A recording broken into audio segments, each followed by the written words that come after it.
집에서 협착증 극복하는 7가지 비법. 선착순 무료 발송해드립니다. 여러분들의 협착증 탈출을 위해 협착증TV의 핵심 비법만 모았습니다.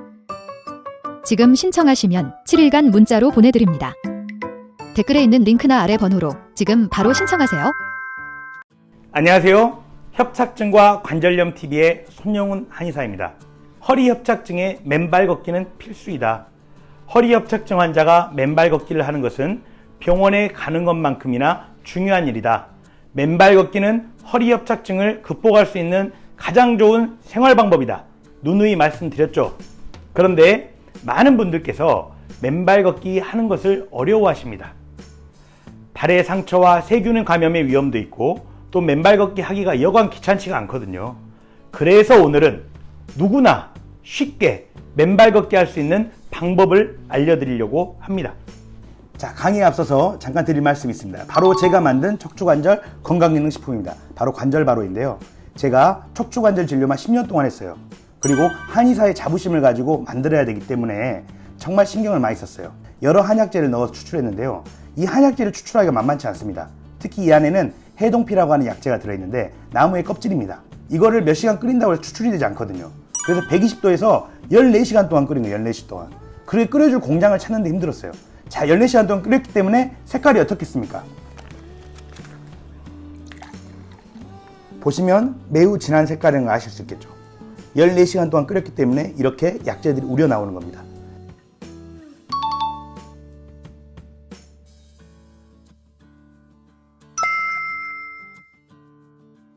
제가 정말 자신 있게 만들었습니다. 자, 그러면 제가 한번 마셔보도록 하겠습니다. 강의에 앞서서 힘이 나네요. 우선 맨발 걷기에 대해서 간략하게 설명해 드릴게요. 자, 맨발로 걸으면 뭐가 좋을까요? 기분이 좋아지죠. 네, 더 과학적으로 하나하나 들어가 보겠습니다.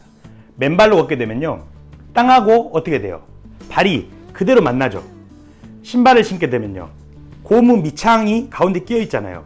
자, 일반 신발의 고무 밑창은 전기가 통하나요? 안 통하나요? 전기가 안 통해요. 근데 발이 땅하고 닿게 되면 땅하고 뭐가 통한다? 전기가 통한다. 그런 것을 접지라고 합니다. 접지. 어싱이라고 하죠. 근데 접지 실험을 해봤더니 발바닥에 접지 패드만 붙이고 있어도 혈액의 점도가 낮아진다는 연구 결과가 있습니다. 즉, 혈액의 점도가 낮아지면서 혈류 개선에 도움이 되는 거죠. 자, 두 번째로는 발 안에 오장육부가 담겨 있다, 이런 말 하시죠. 맨발 걷기를 하신 분들이 와서 하는 이야기가, 나는 맨발 걷기를 하고 나서 소화가 잘 됐다, 이런 분들도 있어요. 어떤 사람은 맨발 걷기를 하고 나서 어때요? 머리가 맑아졌다. 어떤 사람은 맨발 걷기를 하고 났더니 잠이 잘 오더라. 맨발 걷기를 하고 났더니 뭐가 좋았대. 다양한 증상들이 개선됐다고 이야기를 하세요. 왜? 맨발 걷기는 발바닥이 자극되는데 발바닥 안에는 오장육부가 담겨 있어요. 쉽게 설명하면 한 발에 20만 개의 신경세포가 있다고 합니다. 발바닥 자극을 통해서 20만 개의 다양한 신경세포가 자극되는 거예요. 우리 몸이 활성화되는 거죠. 일반 신발로 걸으면 신발의 한쪽만 닳는 걸 느끼시지 않나요? 많은 사람들의 걸음걸이를 보면요, 걸음걸이가 불안정합니다. 그런 분들은 한쪽만 딛기 때문에 그쪽만 닿게 돼 있어요. 근데 맨발로 걸으면 어떻게 되냐? 발 뒤꿈치가 닿고요, 발바닥이 닿고 마지막에는 발가락으로 서게 됩니다. 즉, 발 뒤꿈치, 발바닥, 발가락 순서로 발 전체로 걷는 것이 맨발 걷기입니다. 이렇게 되면 뭐가 좋아지겠습니까? 체형이 좋아지겠죠. 체형이. 몸의 불균형이 잡히겠죠. 네. 자, 네 번째로는 우리가 신발을 신고 걸으면 발가락이 신발 안에 싸져 있잖아요. 맨발로 걸으면 발가락이 펴져요. 손가락처럼 발가락의 자유로운 움직임이 가능해져요. 발가락이 자유롭게 움직이면 발가락의 힘이 강화되게 되고, 발가락의 힘이 세지고 튼튼해지면 척추를 지탱하는 데 유리해집니다. 제가 허리 환자들을 많이 보거든요. 허리 환자들의 발가락을 보면요, 발가락에 힘이 떨어진 경우가 매우 많아요. 또는 한쪽은 힘이 있는데 한쪽은 힘이 약한 경우가 많아요. 그 약한 쪽으로 통증이 오는 경우가 많습니다. 그만큼 발가락의 힘은 척추 관절을 지탱하는 데 매우 중요한데, 신발은 발가락이 싸져 있어서 척추 관절을 지탱할 수가 없다. 그 기회를 얻을 수가 없다. 근데 맨발로 걷게 되면 발가락이 강화되면서 척추 관절을 지탱하는 데 유리해진다. 자, 이해 가시죠? 자, 맨발 걷기가 꼭 필요한 사람들. 자, 먼저 우리가 많이 이야기하는 허리 협착증 환자 맨발 걷기 꼭 필요합니다. 왜? 허리 협착증은 단순히 허리의 병이 아니에요. 그래서 허리를 치료해도 안 낫는 경우가 많아요. 허리 협착증은 뭐냐? 혈액순환, 혈관과 결부되어 있는 병입니다. 발끝까지 혈액순환을 얼마나 잘 시켜줄 거냐? 결국은 허리 협착증의 모든 증상이 좁아진 허리로 인해서 발끝까지 혈액이 안 오는 건데요. 척추가 조금밖에 안 좁아져 있는데 어떤 사람 협착증 증상이 심하게 나타나거든요. 왜? 혈액순환 능력이 떨어지니까. 그래서 허리 협착증은 얼마나 협착이 돼 있냐? 혈액순환이 얼마나 잘 되냐? 이 두 개가 종합돼서 나타나요. 협착이 심하게 돼 있어도 혈액순환이 좋으면 협착증 증상은 덜해지죠. 협착은 얼마 안 돼 있는데 혈액순환이 어때요? 나쁘다. 그러면 협착증 증상은 심할 수 있어요. 그래서 허리 협착증은 협착과 혈액순환을 동시에 해결해야 되는데 이 혈액순환을 해결할 수 있는 아주 좋은 방법이 바로 맨발 걷기다. 또 두 번째로 맨발로 걷게 되면 발 뒤꿈치, 발바닥, 발가락 순서로 발 전체로 걷게 된다 그랬죠. 그래서 체형의 불균형을 해결할 수 있다. 특히 신발의 한쪽만 닿는 사람들은 맨발 걷기를 통해서 체형 균형을 맞출 수 있다. 네, 생각합니다. 또한 당뇨 고혈압에도 맨발 걷기가 도움이 됩니다. 자, 당뇨는 혈당이 올라가는 거죠. 왜 혈당이 올라갈까요? 혈관이 안 좋으니까 혈당이 올라갑니다. 예. 혈관을 통해서 세포로 혈당이 공급되는데 혈관이 노후화되고 안 좋아요. 그럼 혈당 공급이 세포로 안 되잖아요. 그럼 우리 몸은 더 많은 혈당을 계속 만들어내려고 하는 거예요. 이런 고혈당 상태가 지속이 되면 당뇨가 되는데 당뇨도 혈당을 낮추기 위한 당뇨약을 먹는 것도 중요하지만 보다 근본적인 문제인 혈관 문제를 해결해 주는 게 필요해요. 또한 당뇨 환자가 당뇨약을 먹은 지 오래되면 발저림이 와요. 왜? 발에 있는 혈관들이 더 망가지면서 혈액순환이 안 되는 거거든요. 당뇨의 초기 합병증 해결을 위해서도 혈관이 건강해지면 좋아요. 그런데 이렇게 혈관이 좋아지는데 뭐가 도움이 돼요? 맨발 걷기가 도움이 되는 거죠.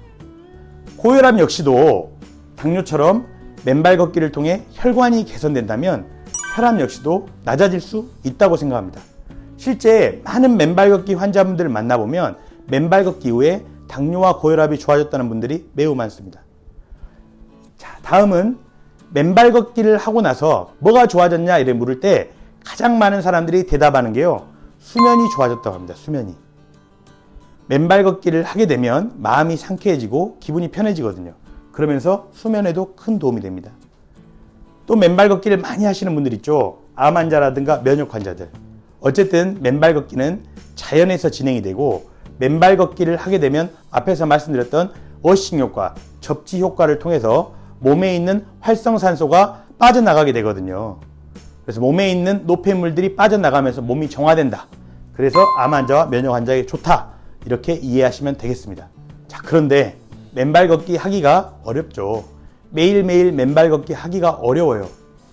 발에 상처 날 수도 있고 발의 상처를 통해서 세균이 감염될 수 있고 또 우리가 알지 못하는 많은 세균들에 노출되게 되잖아요. 맨발 걷기 장소를 찾기가 어렵고 또 맨발 걷기 장소를 찾았다 그래도 거기까지 가기가 어려워. 매일 가기가 어렵단 말이에요. 또 맨발 걷기 하고 있으면 사회적 시선 때문에 부끄러워요.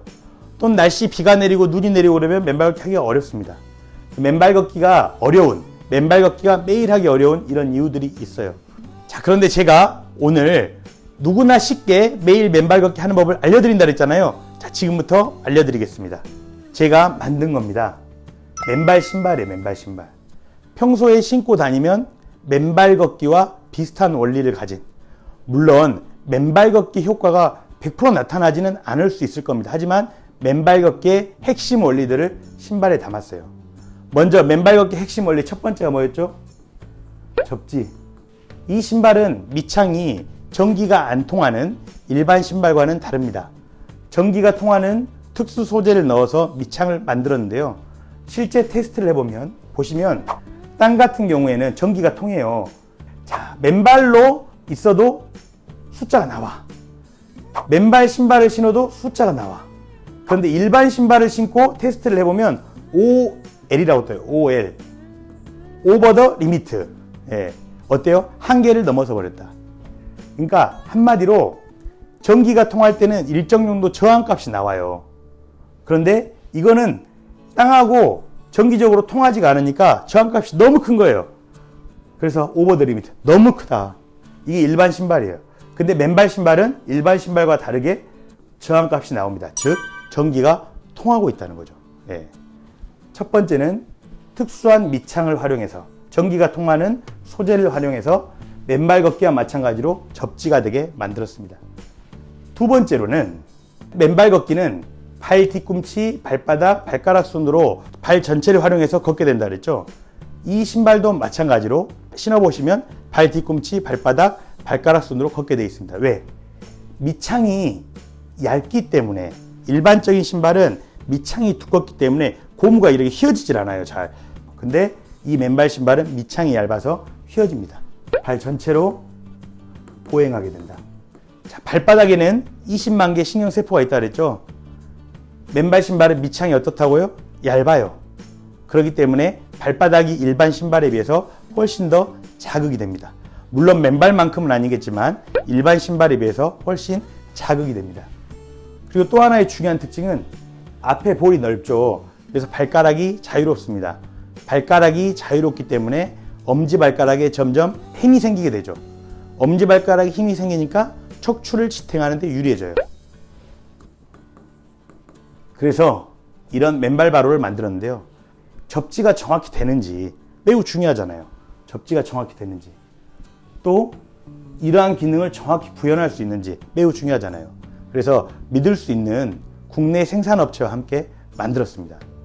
그래서 신발을 항상 테스트를 해가지고 나오기 때문에 믿을 수 있는 맨발 신발이다. 이렇게 생각하시면 되겠습니다. 다시 한번 정리하면 허리 협착증뿐만 아니라 여러 질환에 맨발 걷기는 현대인에게 필수라고 생각합니다. 그런데 맨발 걷기 하기가 매우 어렵습니다. 그럴 때 맨발 신발이라도 활용하시면 좋겠습니다. 기왕이면 맨발 걷기를 하시되 맨발 걷기를 하기가 어렵다면 맨발 신발을 활용하시고요. 또 맨발 걷기를 하고 있다 하더라도 그냥 일상에서 더욱더 많은 시간을 맨발 걷기를 하고 싶다. 맨발 걷기를 하면서 일상에서는 편하게 맨발 신발을 신으세요. 제가 환자분들께 많이 듣는 이야기가 환자분들께서 나는 편한 운동화를 신고 다니니까 좋은 거 아니냐. 물론 딱딱한 구두보다 편한 운동화가 좋죠. 그런데 제가 생각했을 때는 척추라든가 여러 병에 편한 운동화보다 더 좋은 것이 맨발 신발이라 생각해요. 물론 맨발 신발보다 좋은 것은 맨발 걷기입니다. 자, 오늘은 일상에서 맨발 걷기를 쉽게 하는 방법을 설명해 드렸고요. 많은 분들이 맨발 걷기와 함께 또 맨발 신발과 함께 여러 가지 질병들 잘 극복해 가셨으면 합니다. 다음 시간에는 더욱 유익한 내용으로 찾아뵙겠습니다. 감사합니다.